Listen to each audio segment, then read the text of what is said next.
Eh bien bonjour à tous messieurs, dames, bienvenue sur cette nouvelle vidéo, j'espère que vous allez bien, c'est Fukio. Aujourd'hui on se retrouve, on est le 28 novembre 2022, il est exactement 21h18.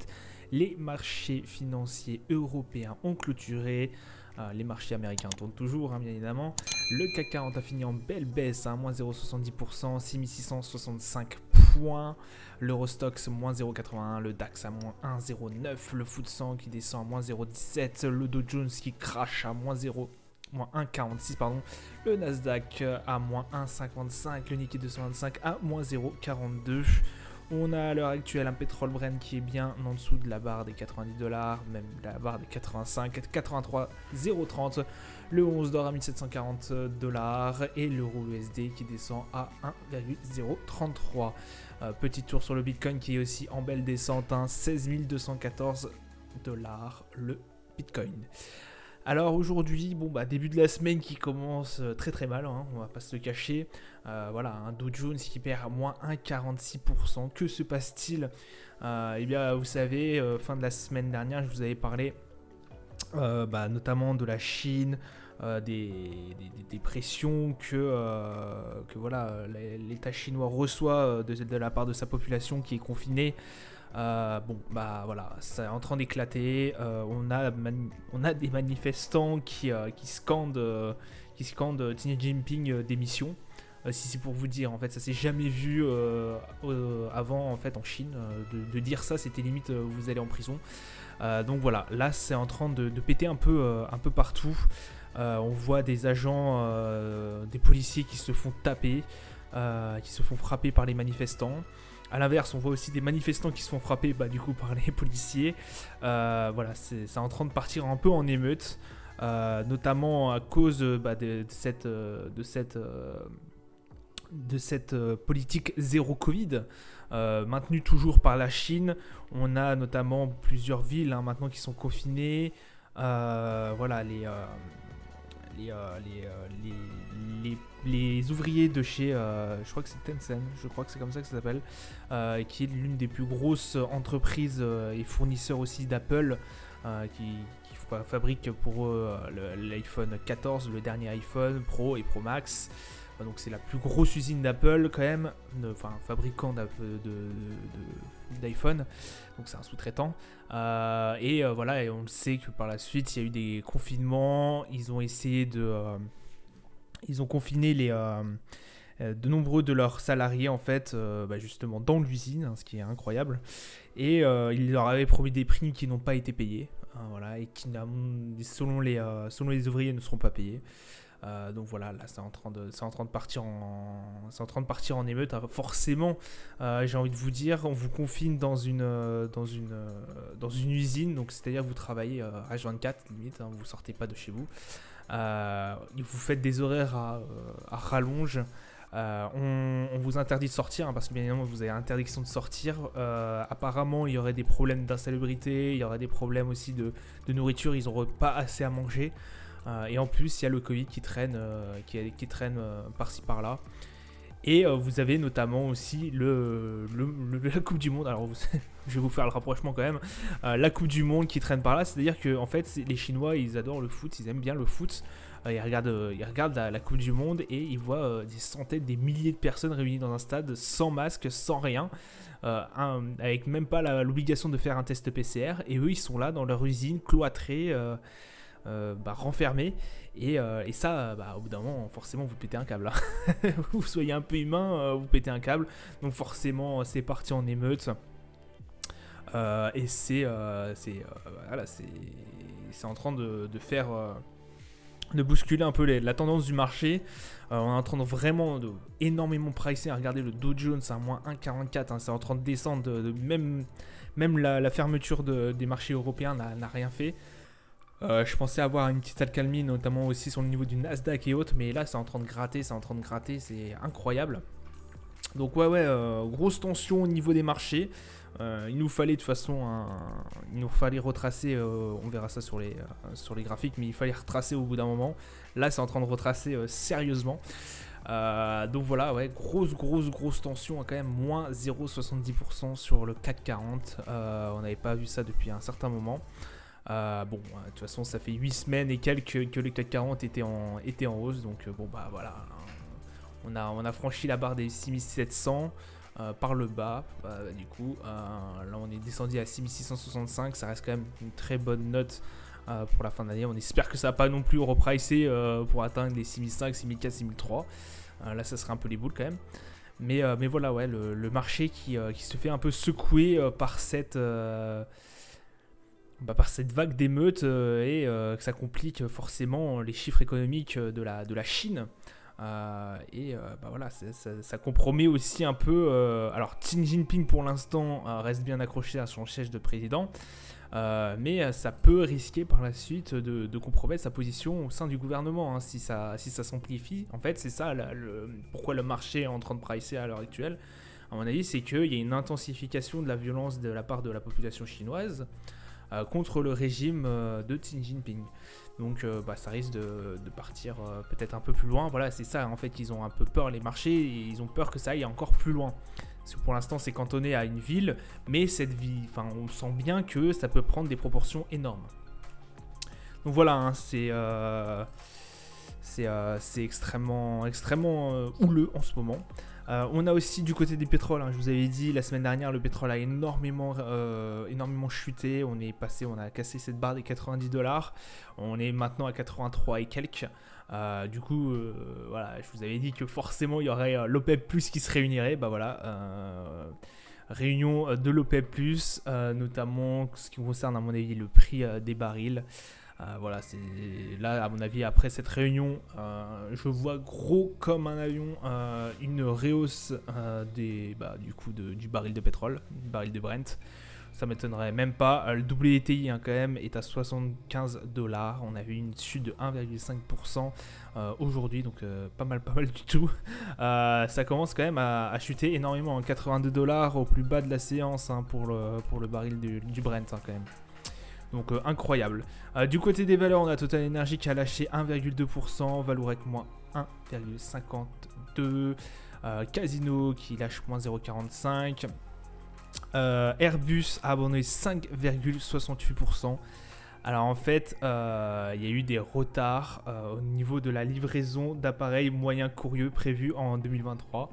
Et selon Reuters, donc voilà pourquoi Airbus a eu une petite dégringolade de 5,68%. BNP Paribas qui a cédé moins 1%, à peu près 1%, notamment à cause de Barclays qui a du coup relevé sa recommandation sur le titre de la banque de pondération en ligne à surpondérer.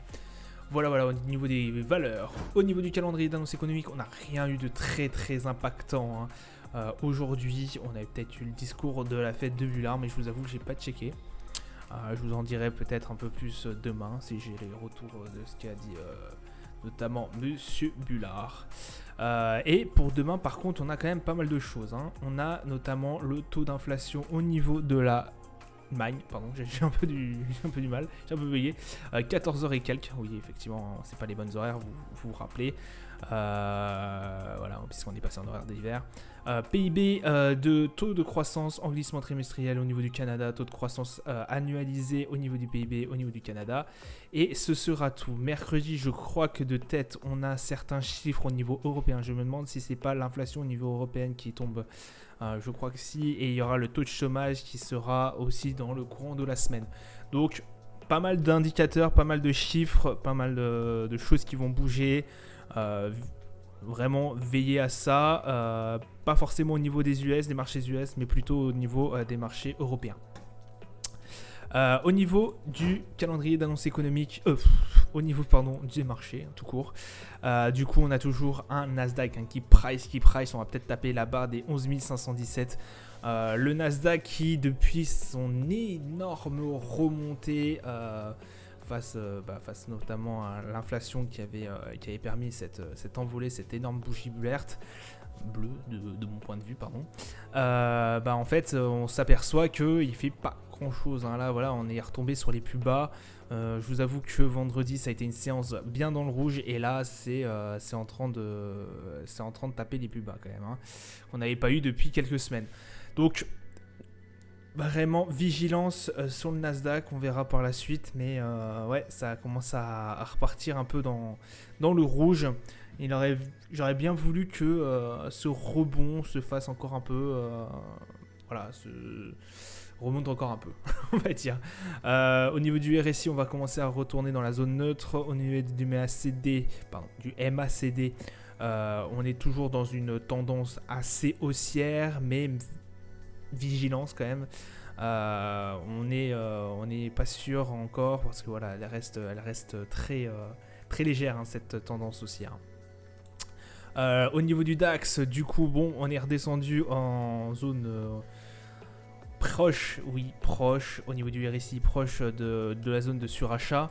Mais voilà, on reste quand même dans une tendance très très haussière, hein. Regardez en daily quand même, ça monte énormément. Il fallait au bout d'un moment que ça price, hein, un peu forcément. Par la suite, ça peut très très fortement remonter et aller choper les 14 604 points. Le niveau du MACD reste tout de même très très haussier, pareil. Donc là on est vraiment sur une tendance haussière. Il fallait au bout d'un moment que ça retrace, hein. Regardez, hein, ça fait un certain temps quand même qu'on est en zone de surachat. Donc voilà. Pour moi, je pense que ce rebond, cette redescente, en plus du fait amplifié par notamment je m'y perds, notamment amplifié par le zéro Covid au niveau de la Chine, la politique zéro Covid de la Chine et puis toute son actualité. Bah voilà, c'était aussi technique. Voilà, on a eu les deux facteurs, le fondamental et le technique. Donc je pense qu'effectivement c'était assez bien qu'on retrace aujourd'hui. Bon, au bout d'un moment, il faudra peut-être arrêter, hein. Parce que moi, je suis en achat quand même sur la plupart de mes positions, donc un peu calmos quand même. Le Brent qui lui nous fait un petit doji. Voilà, là, il est en train de remonter au fur et à mesure du temps. Je vous avoue que on a eu un petit coup de pression au niveau voilà, de midi, 13h, 14h et quelques. Ça a bien redescendu à 82 $ et quelques. J'ai cru bien pendant un certain moment que ça allait taper cette barre des 80 $. Mais voilà, là 84,42, pas grand chose à dire, hein, ça finit en zone neutre. Voilà. Bon, à voir par la suite. Au niveau du RSI, on commence à retourner vers la zone de survente. Donc faire attention au niveau du Brent. Le MACD, on est redescendu, c'est pareil, on est passé en zone de vente. Donc méfiance.